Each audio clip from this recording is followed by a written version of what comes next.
Hello students of class 11 আমরা এই একাদশ শ্রেণীর এই প্রথম চ্যাপ্টার ভৌত রাশির পরিমাপ ও মাত্রা চতুর্থ ভিডিও এটা। আমরা আগের ভিডিওতে মাত্রা বিশ্লেষণ নিয়ে আলোচনা করেছিলাম। সেই মাত্রা বিশ্লেষণের সীমাবদ্ধতায় কি কি পারি না মাত্রা বিশ্লেষণ দিয়ে সেগুলো করেছিলাম। আর এখানে যে লেটারগুলো আমরা লিখেছি বুঝতে পারছো, এগুলো হচ্ছে সেই সাতটা মূল রাশি, মানে মাস, লেন্থ, টাইম, টেম্পারেচার, প্রবাহ মাত্রা কিংবা কারেন্ট, দীপন প্রবলতা কিংবা রেমিনেসেন্স ইন্টেন্সিটি, আর শেষে হচ্ছে অ্যামাউন্ট অফ ম্যাটার কিংবা মোল সংখ্যা। এইবারে এগুলো তো মূল রাশি আমরা জানি, কিন্তু আমাদের এই ভিডিওতে আমরা প্রথম যেটা আলোচনা করব, কিছু প্রবলেম আমাদের অ্যানুয়াল এক্সামিনেশনে অ্যাসাইনমেন্টে ইভেন আমাদের এন্ট্রান্সও রয়েছে, যেখানে বলা হয় এদের মধ্যে কাউকে মূল রাশি না ধরে অন্য কাউকে মূল রাশি ধরা হবে, তখন অন্য কোনো ভৌত রাশি মাত্রা কি হবে সেইটা আলোচনা করতে হবে।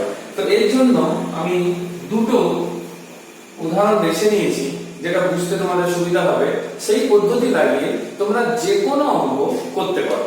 তাহলে আমি প্রশ্নটা একবার পড়ে দিই। প্রশ্নে বলেছে, যদি গতিবেগ, তাহলে গতিবেগ মানে আমরা জানি v, সময় t এবং বল f, এদেরকে যদি প্রাথমিক রাশি ধরা হয়, তাহলে ভরের মাত্রা কত হবে? এটা হচ্ছে প্রশ্ন।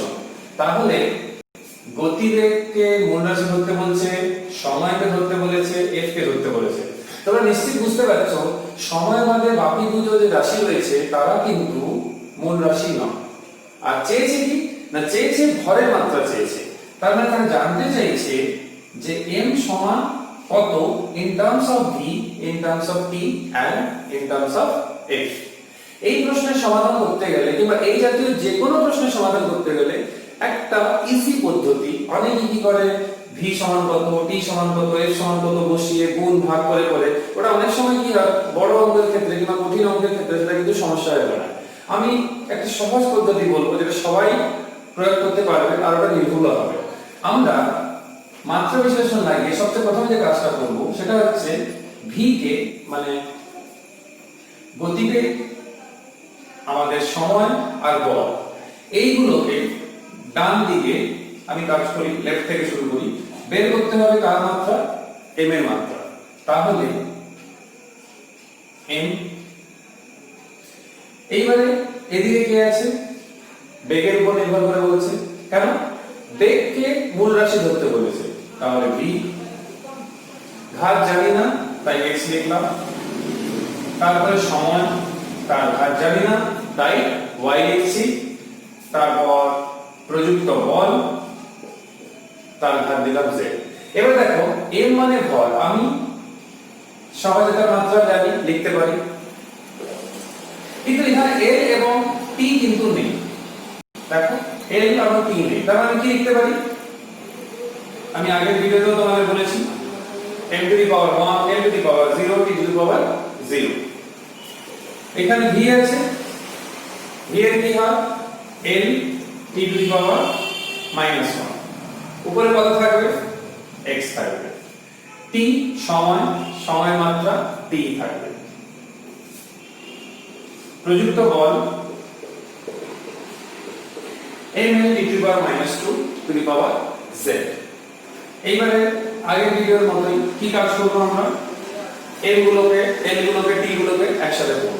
তাহলে এদিকে লিখব m to the power z, এইখানে লিখব l two the power x plus z, t to the power y minus 2z।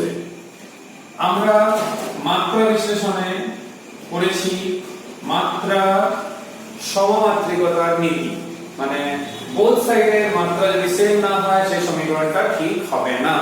তাহলে আমরা তুলনা করার সময় আসছে, উভয় পক্ষকে তুলনা করলে আমরা z এর মান পাচ্ছি 1, x প্লাস z পাচ্ছি 0। যেহেতু z এর মান জানি, তাহলে x এর মানও আমরা সহজে পেয়ে যাচ্ছি, কারণ x -z হচ্ছে।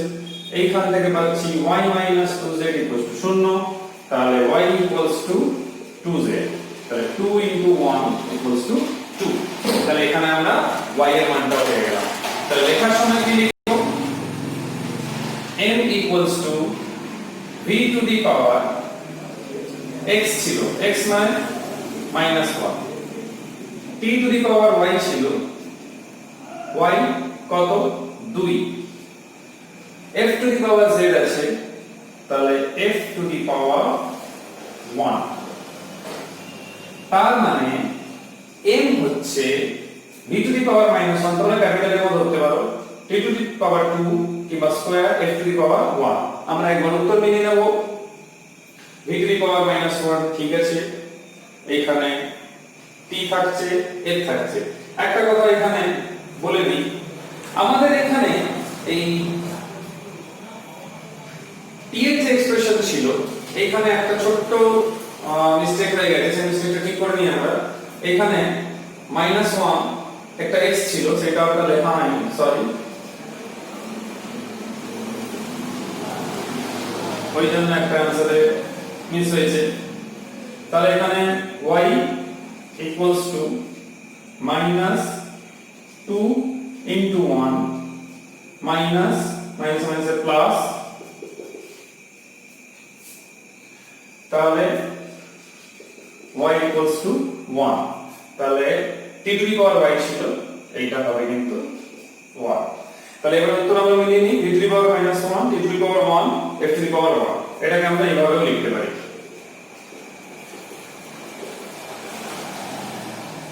তাহলে আমি একবার রিমাইন্ড করে দিই, যেটাকে বের করতে বলবে সেটাকে বাম দিকে রাখবে, যার যার উপরে নির্ভরশীল কিংবা যাদেরকে প্রাথমিক একক ধরতে বলেছে সেইগুলোকে তোমরা ডান দিকে রাখবে। এবার পরপর ধার দিয়ে দেবে, একটা, দুটো, তিনটে কিংবা আরো বেশিও থাকতে পারে, তোমরা তিনটে থাকলে তিনটে, দুটো থাকলে দুটো নেবে, নিয়ে সমাধান করবে। সমাধানটা ঠিকঠাক করে করবে। আমাদের একটা এই তিনটা লক্ষ্য আমি করিনি, এই তিনটা মিস হয়ে গেছিল, ওই জন্য উত্তর মিলছিল না। সবগুলোকে ঠিকঠাক করে বসাবে, সমাধান করবে, উত্তর বের করবে। এরকম আরেকটা প্রশ্ন রয়েছে, সেই প্রশ্ন নিয়ে একটু আলোচনা করা যাক। তোমরা বইতে অনুশীলনীতে অঙ্ক রয়েছে, তোমরা ট্রাই করবে এই ক্লাস করে। সেই প্রশ্নটা বলছে ভর, দৈর্ঘ্য এবং সময়কে প্রাথমিক রাশি না ধরে যদি গতিবেগ, ত্বরণ এবং বল, তাহলে গতিবেগ মানে v, ত্বরণ মানে a এবং বল f, গতিবেগ, ত্বরণ, বলকে প্রাথমিক রাশি ধরা হয়, তাহলে দেখাও যে ইয়াং গুণাঙ্কের মাত্রা কত হবে। না, প্রমাণ করতে বলেছে এই প্রশ্নতে। y equals to বলছে f a square v to the power -4, এইটা প্রমাণ করতে বলছে। আমরা ত্বরণ আমি স্মল এ বলেছি, তারা ক্যাপিটাল এ বলেছি, তাহলে আমরাও কাজ করব, চেঞ্জ করে নিই, ক্যাপিটাল এ করে নিলাম। এবার আমি যে পদ্ধতি তোমাদের শিখিয়েছিলাম, সেই পদ্ধতি কি বলছে না, যেটাকে বের করব সেটাকে বাম দিকে রাখতে হবে। সেটা রাখলাম y, এই দিকে থাকছে v, তাহলে v to the power x, a, তাহলে a to the power y, f to the power z। তাহলে আমাদের একটা কাজ হচ্ছে, যতগুলো রয়েছে পদ প্রত্যেকের মাত্রা লেখা। তার মধ্যে প্রথম রয়েছে y, তাহলে y এর মাত্রা লাগবে। এবার y এর মাত্রাটা আমাদের বের করে নিতে হবে। তোমরা সরাসরি লিখতে পারো, আমাদের মনে করে রাখো এরকম ছিল, লাইনেও পড়েছো। তাহলে এর তো বিকৃতি, মাত্রা নেই, তাহলে y equals to কত হবে, m l t to the power -2 l square। তাহলে m l to the power -1 t to the power -2, এটা লিখে ফেলবো এখানে।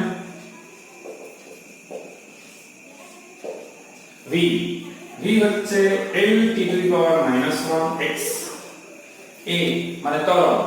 তো ত্বরণ এখানে কত না আমরা জানি, ত্বরণের মাত্রা y, আর f এর মাত্রা আমরা অলরেডি জানি z। এইবারে আমরা m গুলোকে একদিকে করব, m to the power z, তারপর l to the power x plus y plus z, তারপর t আছে -x -2y -2z। তাহলে একবার মিলিয়ে নাও, আগেরটা একটা মিস হয়ে গেছিল। তাহলে এখানটা a two the power x, a two the power y, a two the power z, ঠিক আছে। n একটাই ছিল z, সেটাও ঠিক আছে। t to the power -x, ঠিক আছে। t to the power -2y, t to the power -2z। এইখানে আমরা দুই পক্ষে মাত্রা সমানুপাতিক নীতি লাগিয়ে ঘাতগুলো তুলনা করব। তো তুলনা করলে কত পাচ্ছি? এখানে n কিছু নেই মানে 1, তাহলে z 1। এইবার এখানে x y z -1 আর -x 2y 2z -2। এবারে z এর মান পেয়েছি, যেহেতু এখানে দুটোতে বসাতে পারি, তাহলে কত? -1, তাহলে x y -2। এখানে তাই -x 2y 2 * 1 -2, তাহলে -x 2y -2 আর এখান থেকে যাচ্ছে এটা +2, তার মানে স্বাভাবিক এটা 0। তাহলে এখানে কত পেলাম? x 2y 0। এবারে বিয়োগ করে দিলাম, x 2y - x - y কত? না 0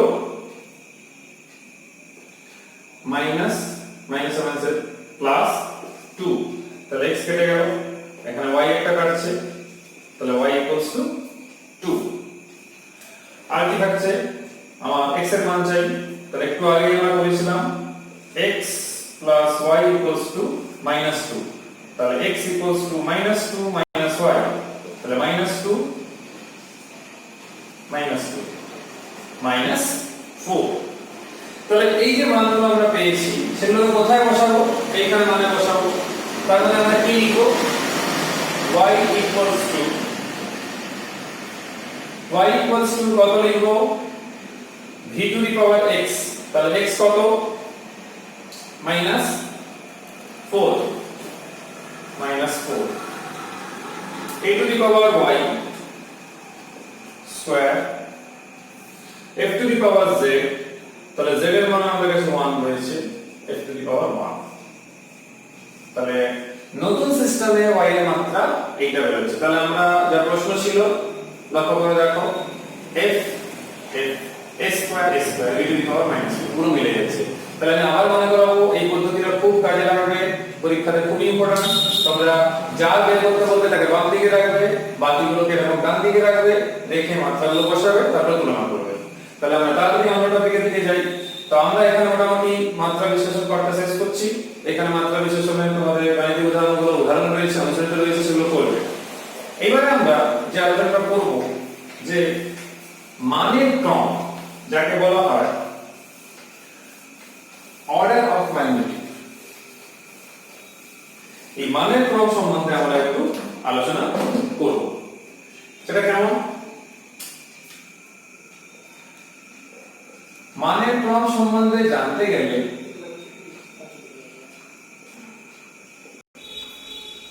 ম্যাগনিটিউড অফ অর্ডার, মানের ক্রম সম্বন্ধে বলি, কোন বড় রাশি হোক কিংবা কোন ক্ষুদ্র রাশি রয়েছে, সেই রাশির যদি শুধু মানের ক্রমটা জানি, তাহলে কিন্তু রাশি সম্বন্ধে মোটামুটি একটা ধারণা পাওয়া যায়। এবারে জিনিসটাকে কিভাবে বুঝবো, প্রয়োগ করবো কিভাবে? আমাদের পরীক্ষায় এক নম্বর ছোট প্রশ্ন থাকবে। মোটামুটি মাথায় রাখতে হবে, ধরো একটা ভৌত রাশি আছে n, ক্যাপিটাল N বললাম, তাকে যদি এই রকম আকারে প্রকাশ করতে যদি পারি, কিংবা যদি এরকম প্রকাশ করি, 0.5 less than equals to n by 10 to the power n, এটা উপরেও তুলতে পারো, 10 to the power minus n হবে, less than 5, মানে যাই সংখ্যা দেওয়া হবে না কেন, সে বড় হোক ক্ষুদ্র হোক, সে যত ক্ষুদ্র হোক না কেন, কিংবা যত বড় হোক না কেন, সে অবলম্বন সংখ্যার মতো যদি হোক, তাকে এইভাবে প্রকাশ করতে হবে। আইদার আমাদের 5 থেকে ছোট, 10 এর ঘাত অনুসারে, আমি এখন উদাহরণ দেখাবো তোমাদের। আর এইদিকে 0.5 আছে, 0.5 এ আমরা 0.5 লেস দ্যান কত, তাহলে n এর মান বুঝতেই পারছো, গ্রেটার দ্যান 0.5, তাহলে গ্রেটার দ্যান 0.5 কিংবা সমান অথবা 5 এর নিচে। 10 এর ঘাতে, সে 10 টু দি পাওয়ার মাইনাস হতে পারে, তখন এই স্মল n কে বলবো মানের ক্রম। তখন বলবো স্মল n কে মানের ক্রম বলবো। তাহলে আমরা কিছু উদাহরণ দেখতে হবে, এটা ধরো বুঝতে স্বাভাবিকভাবে সমস্যা হবে। আমি কিছু সংখ্যাগুলো বের করে রেখেছি বই থেকে, তো সেই সংখ্যাগুলো লিখবো, সেই সংখ্যাগুলো থেকে কিভাবে মানের ক্রম বের করছি তোমরা সেটা বোঝার চেষ্টা করবে। সবচেয়ে প্রথম আমি সংখ্যাগুলো বোর্ডে তুলে দিই। পয়েন্ট প্রথম আছে 532, 4832, 50,000, নেক্সট আছে 6.625, 10 টু দি পাওয়ার -34। বিভিন্ন রকমের সংখ্যা নিচ্ছি যাতে করে তোমাদের বুঝতে সুবিধা হয়, বড় ছোট সব রকমের। 8.31, 10 টু দি পাওয়ার 7। আর সহজের মধ্যে আমাদের ব্যবহারিক সংখ্যা প্রচুর যেহেতু কাজে লাগে, 6.023, 10 টু দি পাওয়ার 23। এরকম সংখ্যাগুলো নিলাম। এবার আমরা প্রত্যেকেরই মানের ক্রম বের করব। তোমরা ভালো করে বুঝবে, তোমরা যে কোনো সংখ্যা বের করতে পারবে। প্রথমটা দেখো আছে 6.023, 10 টু দি পাওয়ার 23। আমি কি বলেছিলাম 5 এর নিচে 0.5 এর সমান হলেও হবে, সমানের বেশি হলেও হবে। এইটা 6 হচ্ছে, তাহলে তো 5 পেরিয়ে গেছে, তাহলে 5 এর নিচে থাকতে হবে। তাহলে আমাদের কিভাবে সাজাতে হবে এটাকে? 0.6023 ইনটু 23 ছিল, কিন্তু আমি একটা সরিয়ে নিয়েছি যেহেতু, তাহলে একটা বাড়াবে। তাহলে 10 টু দি পাওয়ার n বলেছিলাম স্মল n, আর সেই n টাকেই বলেছিলাম মানের ক্রম। তাহলে এই ক্ষেত্রে মানের ক্রম তাহলে কত হবে? 24 হবে। আশা করি বোঝা গেছে, যেহেতু 10 টু দি পাওয়ার 24। নেক্সট উদাহরণ আসা যাক, 532 আছে। এবার 532 যদি আমি লিখি 5.32 করে, তো সেটা 5 হয়ে যাচ্ছে। তাহলে আমাদের কি করতে হবে? না, আমাদের করতে হবে 5 কিন্তু নেওয়া যাবে না, 5 এর নিচে নিতে হবে। তাহলে 5 এর নিচে নিতে গেলে আমাদের কি করতে হবে? এইভাবে করতে হবে, 0.5 নেওয়া যেতে পারে। 0.532 ইনটু 10 টু দি পাওয়ার 3 যদি করি, তাহলে যদি গুণ করি তাহলে কি হবে? 532 কিন্তু পাওয়া যাচ্ছে। তাহলে এই ক্ষেত্রে মানের ক্রম হবে 3, যেহেতু আমি বলেছিলাম কি 10 এর উপরে যে ঘাতটা থাকবে সেটাই নিতে হবে। এরপর দেখো 4832, যদি এটাকে এইভাবে লেখা যায়, এইভাবে 4.832 ইনটু 10 টু দি পাওয়ার 3, তো এই ক্ষেত্রে আমরা কি বলতে পারি? এই ক্ষেত্রেও দেখো 4.8 মানে 5 এর কম, তাহলে আমরা ইজিলি বলতে পারছি এই ক্ষেত্রেও মানের ক্রম কিন্তু 3 দাঁড়াচ্ছে। ঠিক আছে, এইখানে দেখো যদি আমরা এইভাবে করি, এখানে কিন্তু একটু ভুল হয়ে যাচ্ছে। 5 এর নিচে নিতে হবে, এটা তো 5 হয়ে গেল। তাহলে যদি এইটা করি তাহলে ব্যাপারটা হয়ে যাবে। তাহলে কত হচ্ছে মানের ক্রম এই ক্ষেত্রে? 5।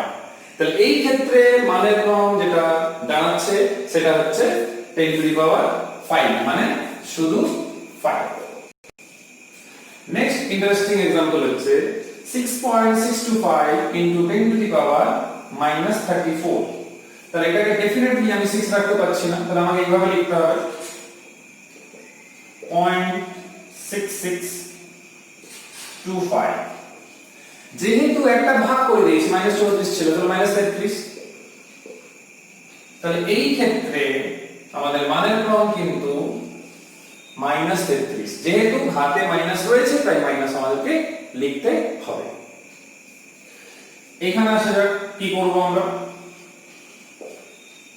10 টু দি পাওয়ার 8। তাহলে এই ক্ষেত্রে মানের ক্রম কত হবে? 8। যতগুলো আমি বললাম যদি আমরা উত্তর মেলাই সবগুলোই মিলছে, যা যা রয়েছে সবগুলোর সাথে উত্তরগুলো কিন্তু মিলছে। তা তোমাদেরকে মাথায় রাখতে হবে মানের ক্রম বের করার সময়, আমি একবার রিমাইন্ড করে দিই, সেটা হচ্ছে মানের ক্রম বের করার সময় সব সময় এই নিয়মটা মাথায় রাখতে হবে যে 5 এর কম এখানে 0.5 এর সমান কিংবা বেশি, তারপরে 10 টু দি পাওয়ার আকার সাজাতে হবে, সে প্লাস হোক মাইনাস হোক, যে 10 টু দি পাওয়ারে যতটা থাকবে সে মাইনাস 33 অবধি যাই থাকুক না কেন সেই সংখ্যাটাই হবে মানের ক্রম। আশা করি বোঝা গেছে। আমরা আমাদের এই ভিডিওর লাস্ট টপিকের দিকে চলে যাই। আমরা পদার্থবিজ্ঞানের মূল কিংবা অন্যতম লক্ষ্য সম্বন্ধে আগেই আলোচনা করেছি, সেটা কি না সঠিক এবং নির্ভুলভাবে পরিমাপ করা। কি পরিমাপ করা না কোনো ভৌত রাশি পরিমাপ করা। এবার কোনো ভৌত রাশি যখন আমরা পরিমাপ করি তখন সঠিক এবং নির্ভুলভাবে পরিমাপ করা কিন্তু খুবই জরুরি হয়ে পড়ে। এবারে আমরা কি কি ফান্ডামেন্টাল দেখেছিলাম, এইগুলো দেখেছিলাম। আমরা ভর, দৈর্ঘ্য এবং সময়, এই তিনটে রাশি পরিমাপের ব্যাপারে এসে থাকে। এবারে আমি সবচেয়ে ফান্ডামেন্টাল দৈর্ঘ্য থেকে শুরু করি। এবার দেখো দৈর্ঘ্য আমাদের খুব ক্ষুদ্র, হয়তো এই পেনের দৈর্ঘ্য মাপছি, কিংবা আরো ক্ষুদ্র হতে পারে, কোনো অণুর ব্যাস মাপবো, হয়তো অণুর আকার মাপতে চাইছি, বা অনেক দূর, হয়তো পৃথিবী থেকে কোনো নক্ষত্রের দূরত্ব। তাহলে বিভিন্ন মাপের থাকে। এইবারে দৈর্ঘ্য মাপার জন্য আমরা দু রকমের মেথড ইউজ করে থাকি।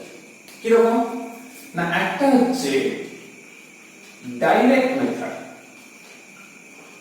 আরেকটা হচ্ছে ইনডাইরেক্ট মেথড। নাম থেকেই বুঝতে পারছো ডাইরেক্ট মেথড মানে হচ্ছে কি যেটা প্রত্যক্ষভাবে আমরা করি। যেরকম ধরো আমি বললাম এই রুমটা কিংবা এই বোর্ডটা দৈর্ঘ্য পরিমাপ করবো আমরা, কিংবা প্রস্থ পরিমাপ করবো, তো এটা আমরা সরাসরি হয়তো টেপ কিংবা স্কেল দিয়ে পরিমাপ করতে পারছি, তো এটা ডাইরেক্ট মেথড হয়ে গেল। কিংবা কোনো বইয়ের বেগ, বই কত লম্বা, কিংবা রুমটা কত চওড়া কিংবা লম্বা, এইগুলো হচ্ছে ডাইরেক্ট মেথড। এইবারে অনেকগুলো ইনডাইরেক্ট মেথডেরও প্রয়োজন থাকে। যেরকম ইলেকট্রনের হয়তো কক্ষপথের ব্যাসার্ধ মাপবো, অণুর ব্যাস মাপবো, সেটা তো আমরা ডাইরেক্টলি মাপতে পারবো না। কিংবা একটা দেখা গেল আমাদের পৃথিবী থেকে একটা নক্ষত্রের দূরত্ব মাপবো, কি করে মাপবো? সমুদ্রের গভীরতা মাপবো, কোন জায়গায় কোন ধরো কোন একটা রাডার যে কাজটা করে, কত দূরে কোন শত্রু বিমান কিংবা কোনো কিছু রয়েছে অজানা জিনিস, সেটা আমরা পাবো। তার জন্য আমরা তরঙ্গ পাঠাচ্ছি। তাহলে বিভিন্ন রকম পদ্ধতি ব্যবহার করা থাকে। কি রকম পদ্ধতি থাকে? যেমন ধরো প্যারালাক্স মেথড, পপুলার মেথড একটা, আলো ফিল্ম মানে যাকে বলা হয় মেথড অফ রিফ্লেকশন কিংবা প্রতিফলনের সাহায্যে লেজার লাইট ফেলা হলো, ধাক্কা লাগলো বস্তুতে, ফেরত এলো, সেখান থেকে আইডিয়া হচ্ছে কত দূরত্বে আছে। সোনার টেকনোলজি, এটা ক্লাস 9 এ শব্দ তোমরা পড়েছিলে, সমুদ্রের গভীরতা, বিমানের উচ্চতা, কত উচ্চতে বিমান উঠছে সেগুলো মাপা যায়। সেটাও একটা হাইট মাপা, তার মানে সেটাও একটা দূরত্ব মাপা। তো এইগুলো রয়েছে। এইগুলো ছাড়া ধরো আমার একটা বড় একটা পর্বত শৃঙ্গ, তার উচ্চতা মাপা, সেটা তো সরাসরি মাপা যাচ্ছে না, তাহলে আমাকে অন্য পদ্ধতি নিতে হচ্ছে। যেরকম ডিফেন্স সিস্টেমে রাডারের টেকনোলজি লাগানো হয়, কত দূরে বিমান আছে, কিংবা কোনো এলাকায় শত্রু বিমান ঢুকেছে কিনা সেই আইডিয়া কি করে পাবো না? রাডার তোমরা জানো, যেরকম সোনার হচ্ছে sound wave navigation and ranging, ঠিক একইভাবে যে রাডারে হচ্ছে রেডিও ডিটেকশন এন্ড রেঞ্জিং। তাহলে এখানে কি টেকনিক করা হয় না, একটা ট্রান্সমিটার থাকে, সেটা থেকে কি হয় তড়িৎচুম্বকের তরঙ্গ ছাড়া হয়, যেটা রেডিও ওয়েভ হয়। সে রেডিও ওয়েভ গেল, ধাক্কা লেগে যখন ফেরত এলো, তাকে আবার রিসিভার সেটা ক্যাপচার করলো, সেখান থেকে ডিসটেন্সের আইডিয়া মোটামুটি একটা করে দিল। তো এগুলো টেকনোলজি লাগানো। একইভাবে আমরা ধরো পৃথিবী থেকে অনেক দূরে কোন নক্ষত্রের দূরত্ব মাপবো, তো তার জন্য তো সরাসরি মাপতে পারবো না, তাহলে কোনো না কোনো ইনডাইরেক্ট মেথড আমাদের ইউজ করা হয়। অনেক ক্ষেত্রে ত্রিভুজ পদ্ধতিও রয়েছে, তো এরকম অসংখ্য পদ্ধতি রয়েছে। তোমাদের মোটামুটি আইডিয়াটা রাখতে হবে যে বিভিন্ন রকম পদ্ধতি ব্যবহার করা হয়। আবার ক্ষুদ্র দূরত্ব রয়েছে, তো ক্ষুদ্র দূরত্ব মাপার জন্য আবার ওই রকমই আইডিয়া নেওয়ার চেষ্টা করা হয়, যেগুলো তো খালি চোখে দেখতে পাওয়া যাচ্ছে না, যে অত ক্ষুদ্র দূরত্ব মেপে নেবো, তার জন্য কোনো ক্ষেত্রে আবার ইলেকট্রন মাইক্রোস্কোপের মতো যন্ত্র ব্যবহার করা হয়। তো দৈর্ঘ্যের ক্ষেত্রে এরকম হয়। এইবার হচ্ছে তোমরা যখন প্র্যাকটিক্যাল করবে, তখন ক্লাস 11 এর প্র্যাকটিক্যালে স্লাইড ক্যালিপাস, স্ক্রু গজ এবং স্পিরোমিটার রয়েছে। এবার এখানে ব্যাপার হচ্ছে কি, আমাদের যে নরমাল স্কেল হয় সেই নরমাল স্কেল সাপোজ আমি বড় করে আনছি, ধরো এটা 1 সেমি। এই 1 সেমির মধ্যে এরকম ছোট ছোট এরকম দেখবে 1 2 3 4 5 6 7 8 9 এরকম 10টা ঘর থাকে। আমি এরকম আন্দাজে আনলাম 10টা, বা স্কেল নিয়ে হাতে দেখি। তার প্রত্যেকটা যে ছোট ছোট ঘর সেটা তো 1 মিলিমিটার, মানে যেটা তোমরা 0.1 সেন্টিমিটার বলো। তাহলে নরমাল স্কেল নিয়ে আমি 0.1 সেন্টিমিটারের নিচে ধরো কোন মান হয়তো 8.9 আর 9 সেমি এরকম, এর মাঝামাঝি ভাবে কিছু একটা আছে, হয়তো 8.94 আছে, সেটা কি আমার এই নরমাল স্কেল হিসাবটা দিতে পারছে? দিতে পারছে না কিন্তু।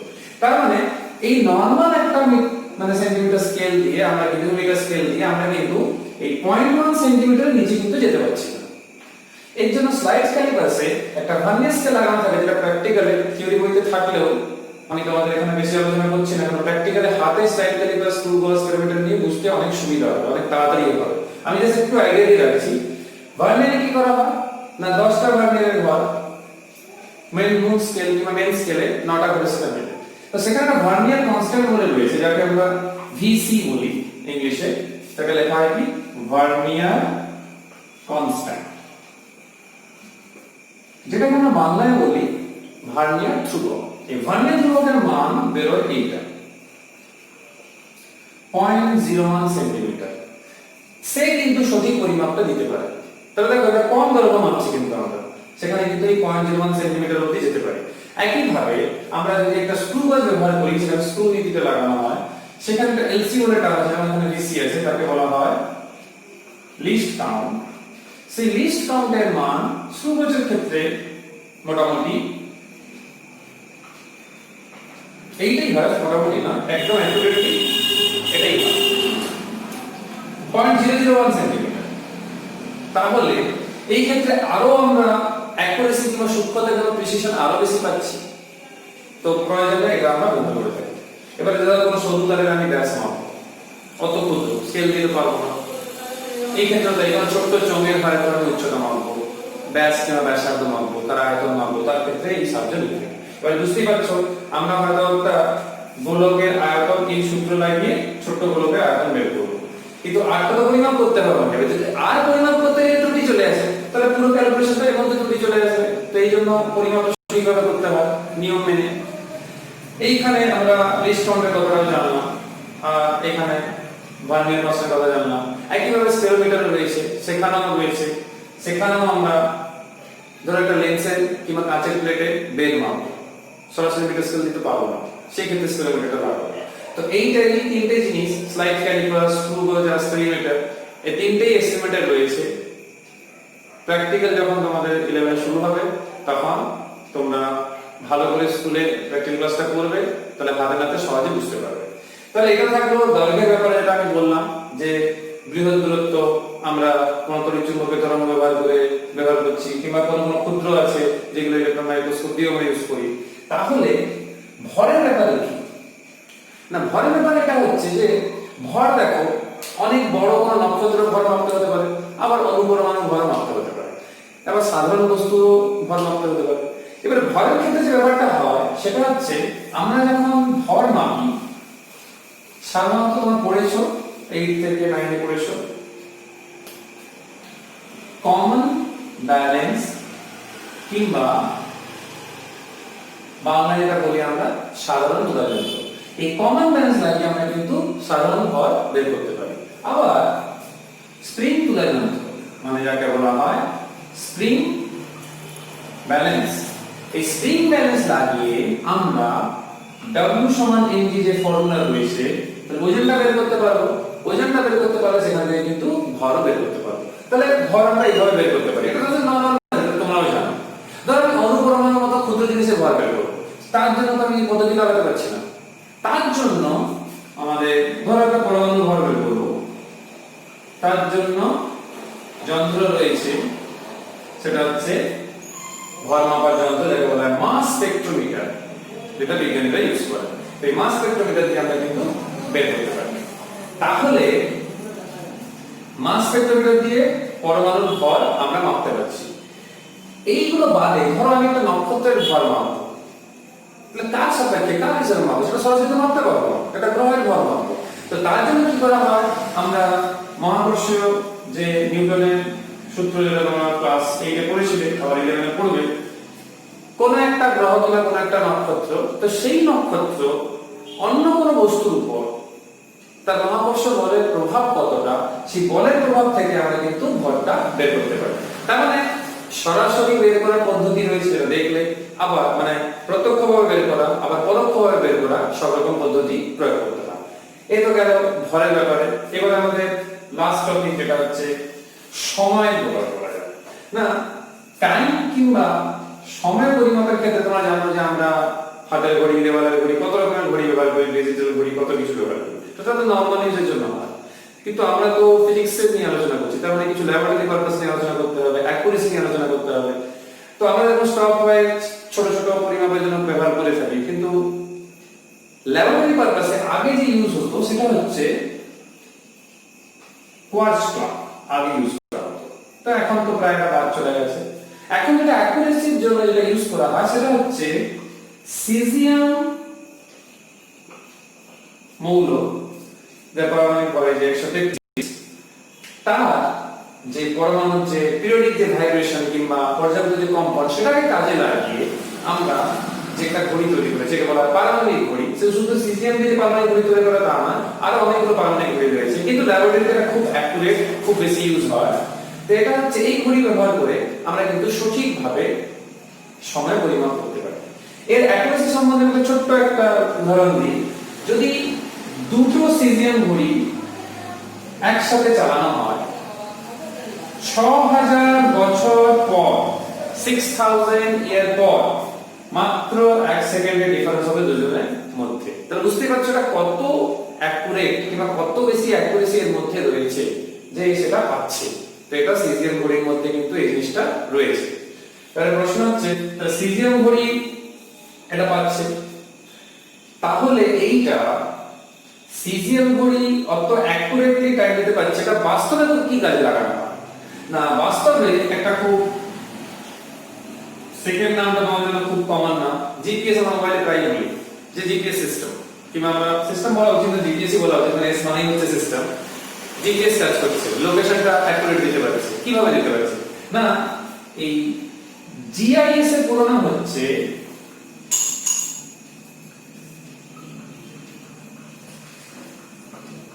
জিওগ্রাফিক ইনফরমেশন সিস্টেম, আর জিপিএস হচ্ছে গ্লোবাল পজিশনিং সিস্টেম।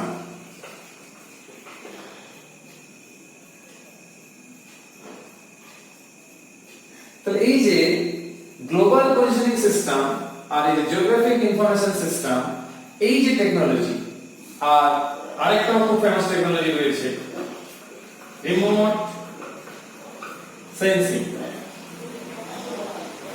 এই রিমোট সেন্সিং, এই তিনটে জিনিসে কিন্তু পারমাণবিক ঘড়িগুলো কাজে লাগানো, এই জন্য এরা অত বেশি অ্যাকুরেট হয়ে থাকে।